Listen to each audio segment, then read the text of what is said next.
On the desolate edge of the city stands the Whispering Guesthouse, a decaying monument to a forgotten urban legend.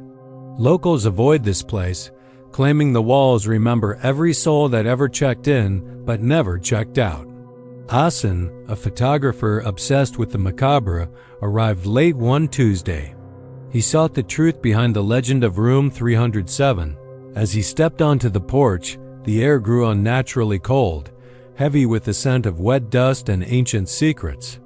The massive front door yielded with a groan, then slammed shut behind him with a final, echoing thud. He was inside. The lobby was a graveyard of velvet chairs and shattered chandeliers frozen in time. At the reception desk, an old rusted bell sat waiting.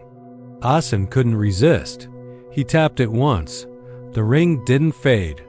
It echoed through the hallways, morphing into a low, vibrating hum that made his skin crawl. He began his ascent. Each step on the grand staircase sounded like a bone snapping under the weight of his curiosity. The third floor was a labyrinth of shadows. Every open door revealed an empty room that felt like it was watching him. Then he saw it. Room 307. Unlike the others, this door was closed, the number scratched violently into the wood. Suddenly, his phone erupted in his pocket.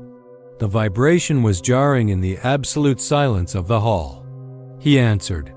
Through the static, a voice like dry leaves scraping on stone whispered, "Don't open it."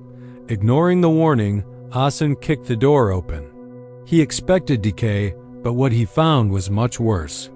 The door slammed shut and the lock turned itself. He was trapped in a room that smelled of lily and ozone.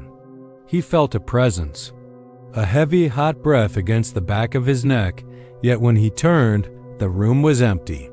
His eyes were drawn to a tall, antique mirror in the corner. Its surface was fogged, hiding the glass behind a veil. In the reflection, Asen wasn't alone. A tall, dark figure stood directly behind him, its face a distorted mask of malice. The phone rang again. A clear, calm voice said, "You opened the door. Now let us out." The mirror shattered outward. The creature began to crawl through the shards, its limbs twisting at impossible, sickening angles.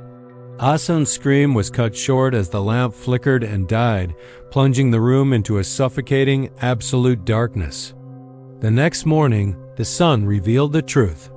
The building was empty once more, silent and indifferent to the night's events. Investigators found his camera on the floor of room 307. The room was no longer clean. It was a ruin of rot and broken glass.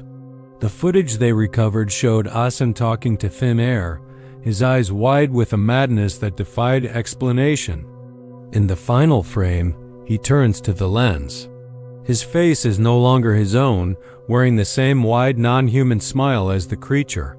Somewhere in the depths of the Whispering Guesthouse, a phone begins to ring. Will you be the one to answer?